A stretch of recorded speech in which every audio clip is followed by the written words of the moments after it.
फिर आगे कृष्ण बोलते हैं 45वें श्लोक में, हे अर्जुन, वे तीनों गुणों सत्व रज और तम के कार्य रूप समस्त भोगों और उनके साधनों का वर्णन करने वाले हैं। तो उन तीनों गुणों से रहित, हर्ष शोक आदि द्वंद्वों से मुक्त, नित्य सत्व गुण में स्थित और योग क्षेम प्राप्ति और रक्षा की चिंता से रहित हो आत्मपरायण बन।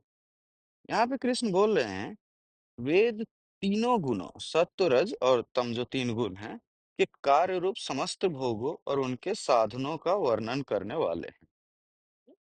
ऐसा क्यों बोलते हैं कि तीनों गुणों के कार्य रूप समस्त भोगों और उनके साधनों का वर्णन? सीधा सीधी भोगों और साधनों का वर्णन भी तो बोल सकते थे। वही जो हम बात कर रहे थे, कर्म का, धर्म का, कि व्यक्ति के समाज के मुख्यतः 4 धर्मों में विभाजन किया गया है, उनके स्वभाव, उनके मूल वृत्ति के हिसाब से। तो वो भी ऐसे बनता है क्योंकि प्रकृति में जो भी चीज़ें हैं, मटेरियलिस्ट, फिज़िकल, उसे 3 भागों में विभाजित किया गया है, तमस, रजस और सत्व। जैसे हम बोलते हैं electron, proton, neutron, Brahma, Vishnu, Mahesh, इन तीनों का ये सारे जो हैं लगभग सेम से ही उनके एक्सप्लेनेशन है। तम जो है वो है अ, आलस्य बोल सकते हैं हम, इनर्शिया, जो ऐसा बोल सकते हैं कि ज्ञान के संबंध में बोले तो जिस इंसान के पास ज्ञान नहीं है, इनर्शियल है वो व्यक्ति, वो तम है। या फिर ऐसा बोल सकते हैं जो पागल है, जो पशुओं की प्रवृत्ति है, वो तमस की है, उसके पास बोध नहीं। जो रजस है वो है कि जहाँ बहुत सारे इच्छाएं हैं, सांसारिक इच्छाएं, वहां से तकलीफ का जन्म होता है, वहां से विषाद का जन्म होता है। जो तमस है, तम में है, जिसकी तमस प्रवृत्ति ज्यादा है, उसके अंदर इच्छाएं भी नहीं होंगी, उसके अंदर फिर ज़्यादा परेशानियाँ भी नहीं होंगी, उसके मन में ज़्यादा तनाव भी नहीं रहेगा। लेकिन इसलिए नहीं क्योंकि वो इसके पार जा चुका है, इसलिए क्योंकि उसकी क्षमता अभी उसमें डेवलप नहीं हुई है। जैसे पशुओं के पास ये क्षमता नहीं है कि वो दुखी हो सके, चिंता कर सके। जो सत्व है, जो अपने जाने हुए, अपने माने हुए धर्म के हिसाब से चलने की कोशिश करता है, नीति, अनीति इन सब का पालन करते हुए, वो सत्व है। इस अवस्था में व्यक्ति उन्नति करता है, संसार में सुख सुविधाएँ पाता है और इससे आगे वो फिर, हाँ, और अगर कोई इन इसको पालन करे, सत्व कर्म करने की कोशिश करे निरंतर ही, तो धीरे-धीरे योग में ही प्रविष्ट हो जाता है। लेकिन कृष्ण यहाँ पे बोल रहा है कि तुम इन तीनों गुणों को छोड़ के अपने स्वरूप में तुम स्थित हो जाओ। बोलते हैं, तुम उन तीनों गुणों से रहित है। इन ये तीनों गुणों जो है ये प्रकृति की है। कृष्ण अर्जुन को बता रहे थे कि तुम आत्मा हो, तुम दृष्टा हो, इसीलिए दृष्टा और दृश्य का ज्ञान सबसे पहले कृष्ण देते हैं, आत्मा अनात्मा का। उसके बाद फिर उसके कर्म को बताते हैं। तो उस हिसाब से कृष्ण बोले हैं कि तुम इन तीनों में से कोई नहीं हो, तुम इनसे मुक्त ही हो। हर्ष शोक आदि द्वंद्वों से मुक्त हो जाओ। हर्ष शोक आदि द्वंद्वों से मुक्त होने का क्या मतलब है? इसका ये मतलब नहीं कि हर्ष और शोक का जो विषय है उसे छोड़ के भाग जाओ। इसे मुक्त होना नहीं बोलते। एक सीधा खड़ा, एक सर के बल खड़ा हो गया, वैसी सी बात है। एक धन के पीछे भाग रहा है, एक धन से दूर भाग रहा है, लेकिन दोनों का ध्रुव धन ही है। दोनों की क्रिया धन ही डिसाइड कर रही है, वो किधर मूव करेगा। वो स्वतंत्र नहीं है, वो अभी भी परतंत्र है। ऐसे ही सारी इच्छा के विषय में है। हम इंद्रियों से सुख भोगने की कोशिश करते हैं।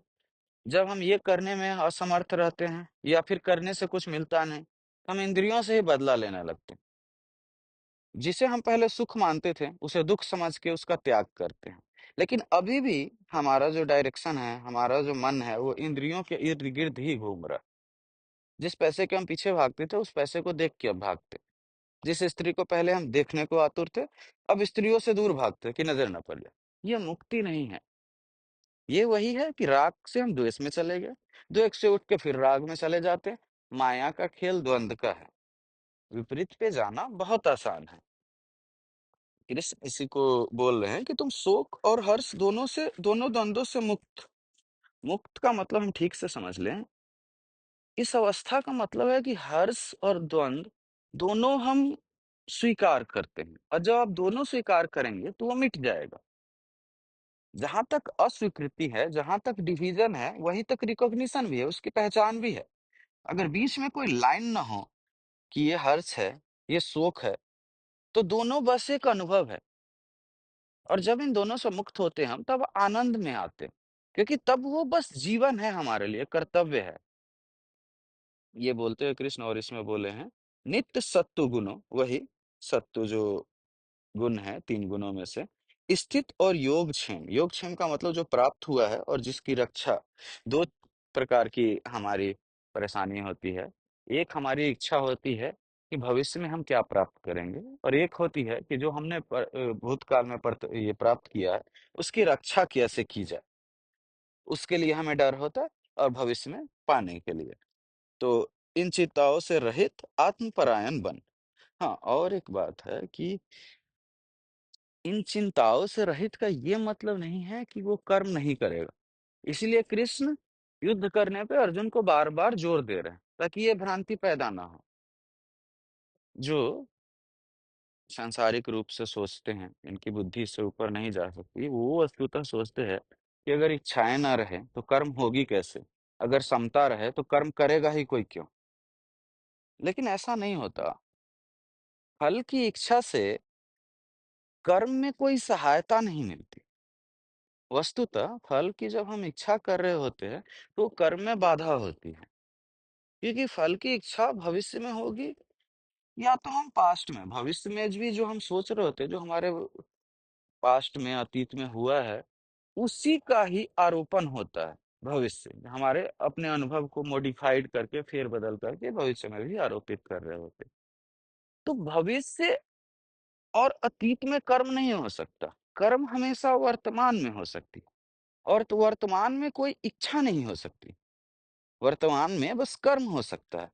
तो फल की इच्छा ऐसा नहीं है कि सहायक है, अपितु अगर कोई किसी को कोई फल की इच्छा ना रहे, इच्छा कहने का मतलब कोई कोई पर्टिकुलर कोई चॉइस ना रहे, वहां पे कर्म आप करेंगे तो फल आएगा ही, उससे भी मालूम है। लेकिन कोई चॉइस ना रहे कि फल ऐसा आना चाहिए, कि मार्ग ऐसी होनी चाहिए, मार्ग में कोई इस प्रकार की कर्म नहीं आने चाहिए, ये बाधा नहीं होना चाहिए, इतने समय में हो जाना चाहिए, कोई भी ऐसी प्रकार की एक्सपेक्टेशन नहीं है। अपना कर्म कर रहे हैं, और जो फल फिर आ रहा है उस हिसाब से हम आगे का कर्म निर्धारित होगा। तो वहां पे कृष्ण इसमें बोल रहे हैं कि आत्मपरायण बनने की बात बोलते हैं। तो जब ऐसा होता है, तो हम अपने अंदर झांकने में फिर समर्थ हो पाते हैं धीरे धीरे। क्योंकि जब हम भविष्य और अतीत के जगत में जी रहे होते हैं, इच्छाओं के जगत में, तो जो दुनिया होती है वो वस्तुतः अस्तित्वगत नहीं होती है, वो मिथ्या होती है। वो हमारे मन का बनाया जाल है। हर एक इंसान के मन में अपनी अपनी दुनिया चल रही है। लेकिन जो वर्तमान है, जो अस्तित्वगत है, वो सबके लिए समान है। तो कृष्ण उसी पे यहाँ भी जोर देते हैं। बोलते हैं अर्जुन को कि तुम इन संचिताओं से रहित हो जाओ, और आत्मपरायण बनो। जो प्राप्त है, जो प्राप्त करने की इच्छा, या फिर जो है उसकी रक्षा करने की इच्छा। इसका यह मतलब ही नहीं कि प्राप्त करने का जो कर्म है, उस कर्म से मुक्त हो जाओ। कृष्ण बस इच्छाओं से मुक्त होने की बात करते हैं, कर्म से नहीं। इन चिंताओं से मुक्त होने, क्योंकि चिंता कर्म नहीं है। रक्षा करने के लिए रक्षा करने की चिंता करनी जरूरी नहीं है। रक्षा करना एक कर्म है। चिंता जो है, वो इस इच्छा से जन्म लेती है कि मैं रक्षा करूंगा तो रक्षा हो पाएगा कि नहीं। जो मैं रक्षा कर रहा हूँ ये सही है या गलत। जो मैं रक्षा कर रहा हूँ वो सक्सेस होगा, उससे मुझे नाम मिलेगा या बदनाम मिलेगा। ये सब चिंताएं हैं जो भविष्य और अतीत से आती है। रक्षा करना वर्तमान में होगा। प्राप्त करने के लिए जो कर्म है वो हमेशा वर्तमान में होगा। तो कृष्ण की बातों में ये दिक्कत होती है समझने में, कि ऐसा नहीं है। सांसारिक लोग समझते हैं कि अगर चिंताएं ना होगी तो कर्म होगी क्यों।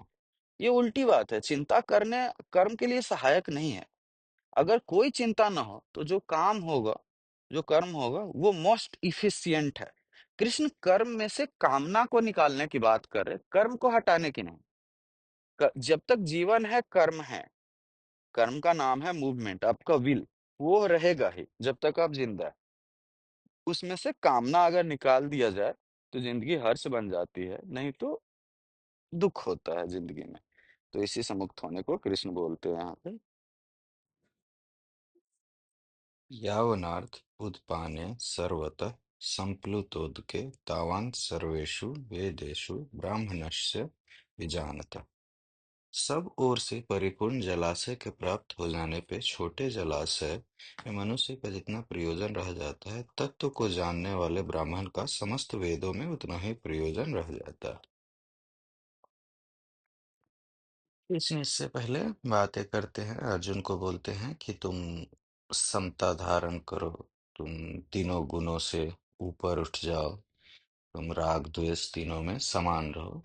अब उसी का व्याख्यान करते हुए बोलते हैं कि ऐसा करने के उपरांत जो ब्रह्म ज्ञान को उपलब्ध हो जाता है, जो मुक्त हो जाता है, उसके संबंध में बोलते हैं कि उसकी सुख सुविधाओं में या फिर वेदों के पाठ में, जो भी रिचुअल्स होते हैं कर्म कांड में, इतनी ही रुचि रह जाती है जितना कि बड़े जलाशय से मिलने के उपरांत छोटे जलाशय में किसी व्यक्ति का। कहने का मतलब है कि अगर किसी को अनंत धन संपदा मिल जाए तो छोटे छोटे धन में उसकी कितनी ही रुचि रह जाएगी।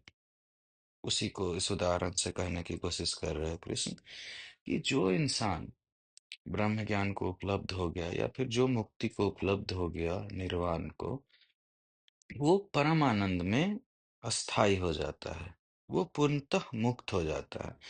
तो वेद कर्म कांड इन सब चीजों से मिलने वाले सुख या फिर संसार के भोग से मिलने वाले सुख में उसकी रुचि स्वतः ही नहीं रह जाती है।